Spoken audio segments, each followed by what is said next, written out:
और बंगाल के नतीजे वाकई में ऐतिहासिक हैं। आप देखिए 200 के करीब भारतीय जनता पार्टी पहुंच गई है। रुझानों में 199 सीटों पर आगे चल रही है और बीजेपी के नेता दावा कर रहे थे कि टीएमसी जो है वो 100 का आंकड़ा पार नहीं करेगी। वो बात भी अब दुरुस्त मालूम पड़ती दिखाई दे रही है। 91 सीटों पर जाकर के सिमट गई है टीएमसी की टैली। एक किस्म से 2021 का इलेक्शन के जो नतीजे थे वो बिल्कुल रिवर्स हो गए।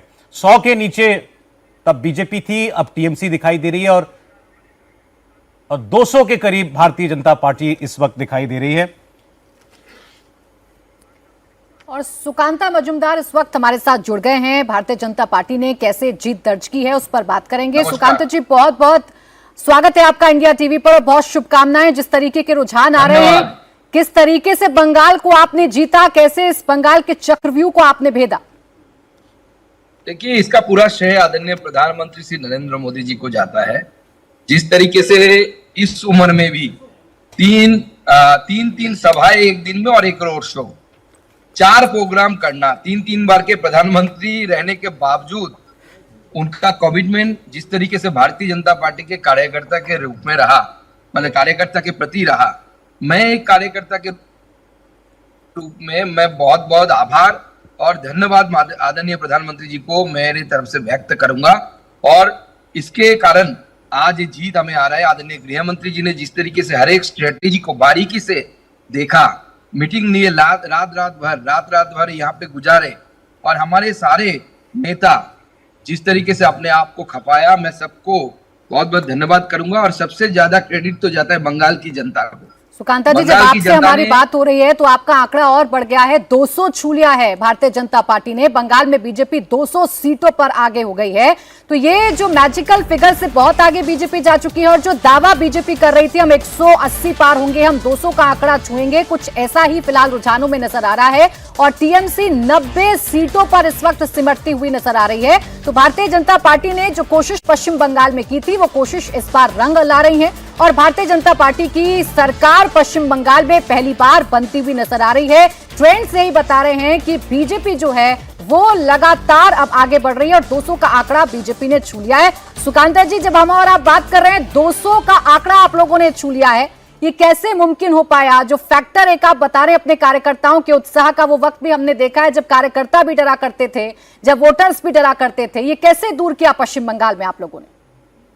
देखिए, लगातार हम नीचे काम करते रहे, सारे हमारे नेता जितने भी है।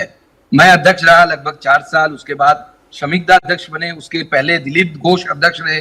लगातार इस समय में पार्टी की बढ़ोतरी हुई, कभी हम पीछे आए, कभी हम थोड़ा आगे गए, लेकिन हमने छोड़ा नहीं, हम काम करते रहे। उसके बाद आदरणीय प्रधानमंत्री जी, आदरणीय गृह मंत्री जी, इनका मार्गदर्शन हमेशा मिलता रहा। आदरणीय बाकी जो नेता है हमारे, सुनील बंसल जी से लेकर भूपेंद्र यादव जी से लेकर, इन लोगों ने अपने आप का पूरा मतलब अपने आप को जिस तरीके से नीचे लाकर काम किया, सबको मैं बहुत बहुत धन्यवाद करूंगा, आभार व्यक्त करूंगा।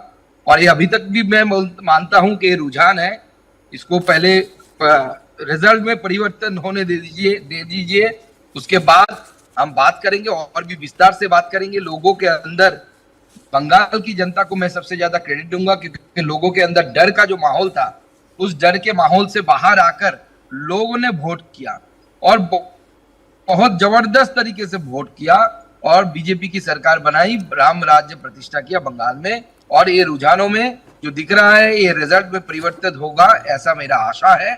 और जब वो हो जाएगा तब डबल इंजन सरकार बन जाएगी और ये पूरा क्रेडिट आदरणीय प्रधानमंत्री मोदी जी को हम देते हैं। अब सुकांता जी, आपके लिए एक बड़ी चुनौती तो ये थी कि लोगों को ये भरोसा दिलाएं कि वो सुरक्षित हैं। शुरुआत से आपने नारा दिया, प्रधानमंत्री ने अपनी हर सभा में कहा, भय नहीं भरोसे का वक्त है। ये मैसेज कन्वे करना जन जन तक कि वो सुरक्षित रहेंगे, वो जिसको चाहे वोट कर सकते हैं, वो एक बड़ा चैलेंज था आपके सामने।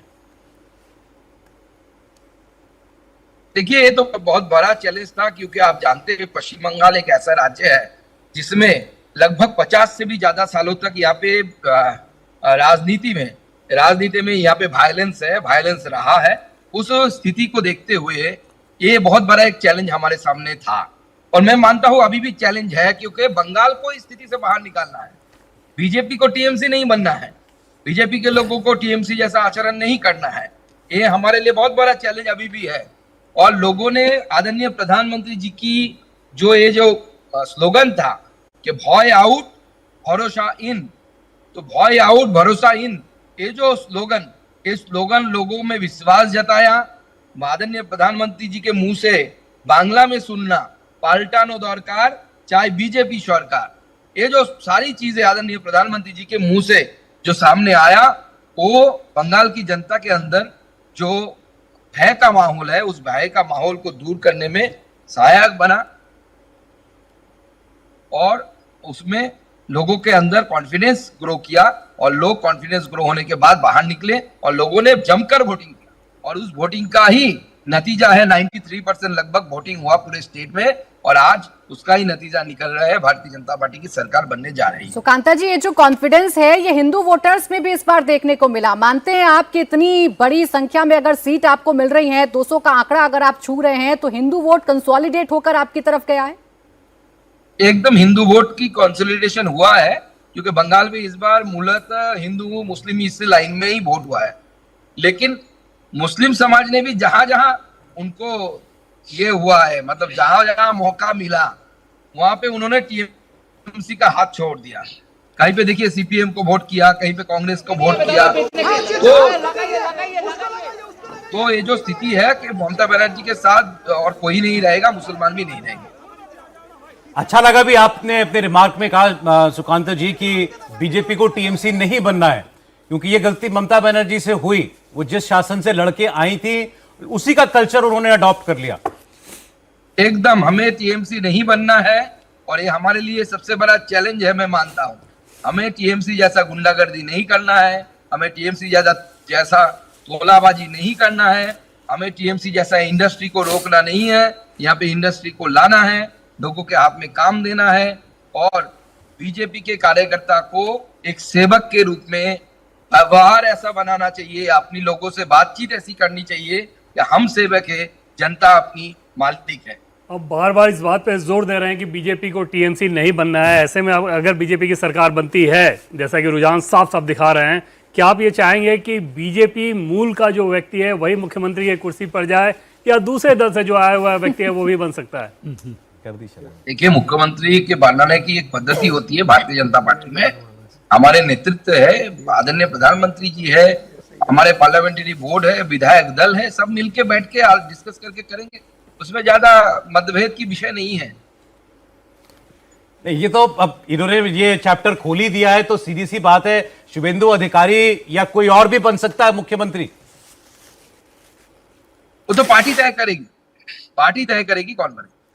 नहीं, आपकी राय क्या है? क्या बीजेपी मूल का व्यक्ति ही होना चाहिए मुख्यमंत्री अगर बीजेपी को टीएमसी नहीं बनना है? मैं रेजिमेंटेड सोल्जर हूँ, सोल्जर का राय नहीं होता।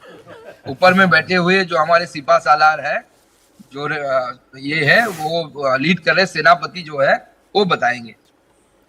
अच्छा, चलिए सुकांता जी, आप अपनी पार्टी के बारे में तो नहीं बता रहे हैं, लेकिन टीएमसी तो लगातार ये कह रही है कि ये जीत आपकी जीत नहीं है, ये जीत तो सेंट्रल फोर्सेस का दुरुपयोग आपने किया, ईवीएम में गड़बड़ी आपने की, पूरी सरकारी मशीनरी का दुरुपयोग आप लोगों ने किया है, उसकी जीत है।